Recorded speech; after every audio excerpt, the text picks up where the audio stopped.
Thanks to our friends at The Motley Fool for sponsoring this video. Check out the link below, fool.com/the smattering, to get access to the 10 best stocks to buy right now. On May 25th, the EV industry got some huge news, the big surprise for a lot of people, and that is Ford and Tesla partnering up.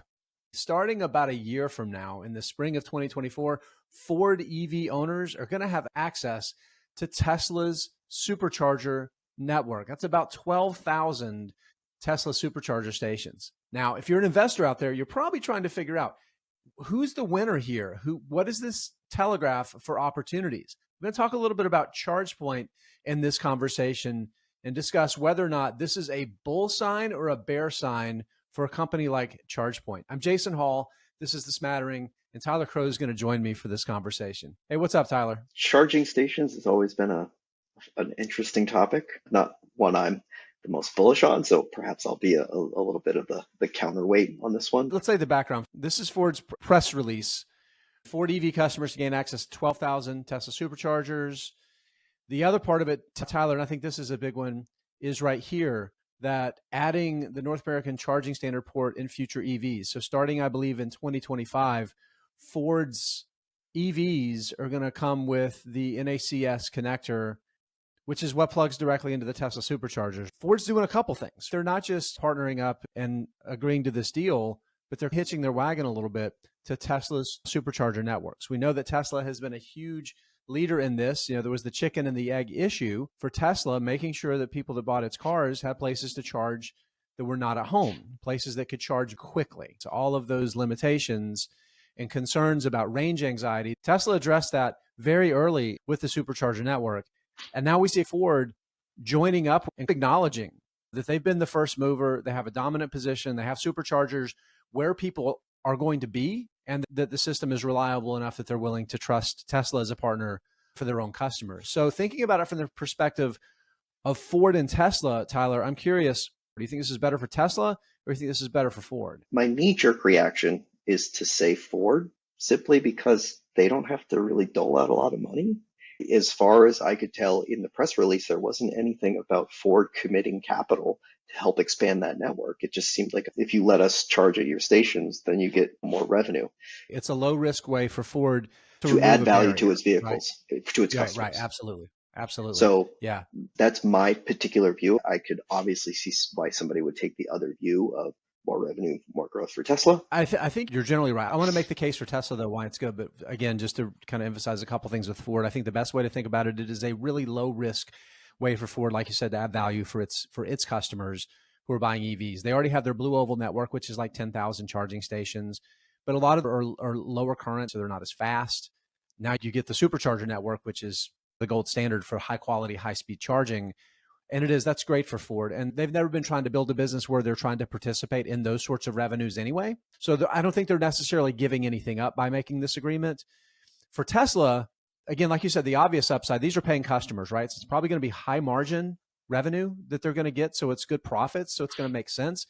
The downside, I'm going to say honestly, beyond the capital deployment, I don't think that's going to be an issue for Tesla because they're going to need to continue growing that network anyway. I think that the potential downside risk is if it creates a lesser experience for existing Tesla owners, because now you're having to wait behind a Ford to charge your car. That could deteriorate the Tesla brand value, right? So I think that is one aspect of it that could prove to be bad for Tesla. But I think by and large, it's going to work out and it's going to be really good. Let's talk about ChargePoint. Let's talk about some of these companies, Tyler, that like their business is going out and deploying these charging stations. They say they want to operate a network because they sell the hardware, but they also offer the services side of it too, where they're maintaining it and they throw cloud in their presentations to make it sound thrown AI in yet? More technological. Yeah, and eventually I'm sure they will if they haven't already. But the point is, these guys have been around for a long time. This is not a brand new business. And I think they have technically the largest by actual units deployed. They have the largest deployed fleet of charging stations in the US. And they're not targeting the same sort of place that the supercharging networks are going. There's some overlap, but like apartment complexes, hotels, hospitals, car dealerships, places like that is where they're targeting. And this is a really big addressable market because we're moving away from the current model, Tyler, of cars going to gas station to get gasoline or diesel. So whenever a car is parked that's an opportunity to charge it. So there's an opportunity to potentially capture some revenue every time an EV is sitting still. What is the problem with that? Saying that this is not necessarily bullish, because it shows that companies like Ford are really dedicated to EVs, and there's other opportunities out there for a company like ChargePoint to make a good living. My kind of general theory on this is that we're also going to have charging stations in the home. And Yeah. for individual vehicle owners, a lot of downtime is when that vehicle is at home. And so if you start thinking of it in that degree, the need for chargers actually out on the road for that fill up that we traditionally think of when it comes to gasoline vehicles gets diminished down to long trips, which then we get into fast charging, which is not ChargePoint's strength. Like you said, they're kind of at that level 2 charging where it's not quite that DC fast charging that you see with the superchargers. And every time I turn around, I find a new company getting into charging stations. I just happened to come across one today, Lincoln Electric. They make welding equipment, and welding is a lot of high voltage, high amperage. So everywhere you see these companies coming in, I think it's going to be an intensely competitive business and extremely low margins. And it's just going to be a hardware business. As much as they say they're going to get into software and services and cloud and whatever advertising, it's a hardware play. And there always will be. And I don't see it as a viable business unless you be a good manufacturer, like a Lincoln Electric, like an ABB, Right. like a Borg Warner kind of company. I'm going to push back just a little bit. I do think that there is a market for some services here. If you think about fleet services and that sort of thing, I think there is certainly value there. I think there is a market for that. I just don't think it's that big. I think that's the key. We think about EVs, we think about the hundreds of millions of cars in the world, and we think 10 years from now, a lot of new vehicles are going to be electric, and that means this massive market.